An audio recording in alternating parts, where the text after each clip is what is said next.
10واں سال آپ کے دو بڑے حلیف محافظ، ایک اندر ایک باہر، باہر چچا اور اندر بیگم خدیجہ رضی اللہ تعالیٰ عنہ، 10 دن کے فاصلے سے دونوں کا انتقال ہو گیا۔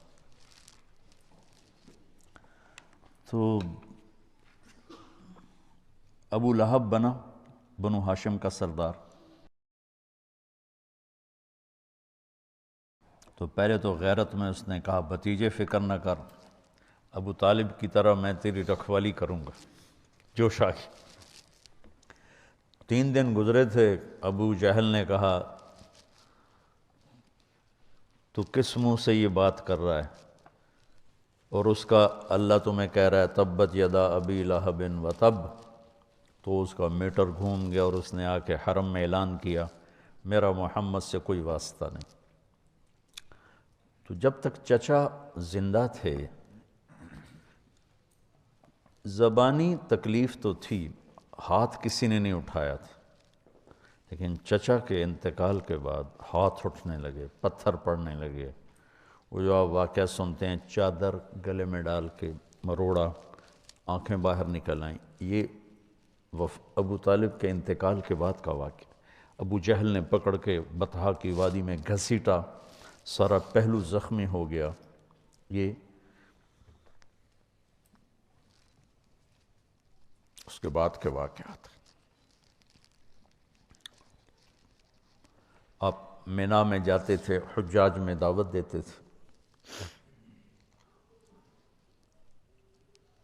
تو یہ اس کے بعد واقعات ہوئے، کوئی پتھر مار رہا ہے، کوئی تھپڑ مار رہا ہے، کوئی منہ پہ تھوک رہا ہے۔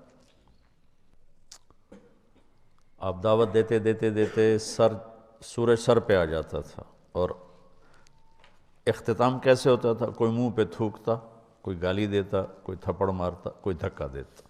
یہ سب چچا کے انتقال کے بعد۔ تو پھر آپ کو خیال ہوا کہ ہجرت کروں، تو آپ طائف گئے۔ طائف میں جو ہوا وہ آپ کو معلوم ہے کہ 4 سال پہلے میں عین اس جگہ پہ پہنچا جہاں آپ کو پتھر پڑے۔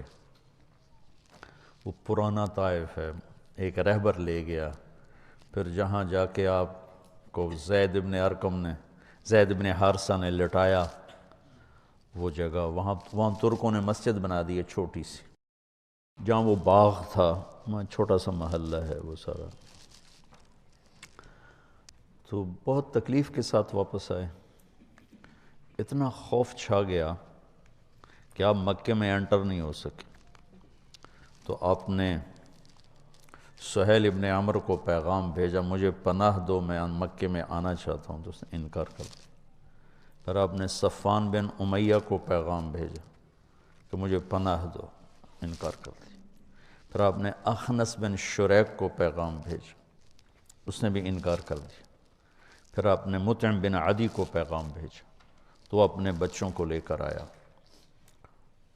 تو اس کا قبیلہ بھی مضبوط تھا، تو اس مسلح تلواروں کے سائے میں لے کر حرم میں انٹر ہوا، کہا کہ میں آج کے بعد محمد بن عبداللہ میری پناہ میں ہیں صلی اللہ علیہ وسلم۔ تو ابو جہل نے کہا کہ یہ جو تم پناہ دے رہے ہو اس کا کلمہ پڑھ کے یا اپنی سرداری کی بنیاد پر؟ کہا نہیں، میں اس کا کلمہ نہیں پڑھتا ہوں، میں اپنی سرداری پر کہتا ہوں۔ کہا ٹھیک، قد اجزنا، کہا ٹھیک۔ تو پھر کچھ آپ کو امن ہوا، لیکن وہ جو تکلیفیں دکھ تھی وہ چلتے رہے۔ شام کو جب آپ گھر آتے تو مکے کا ساری گندگی کوڑا آپ کے دروازے پہ گرا پڑا ہوتا تھا، تو آپ اسے اپنی کمان سے ہٹاتے اور کہتے ما اسرع ما وجدنا فقدک یا عم۔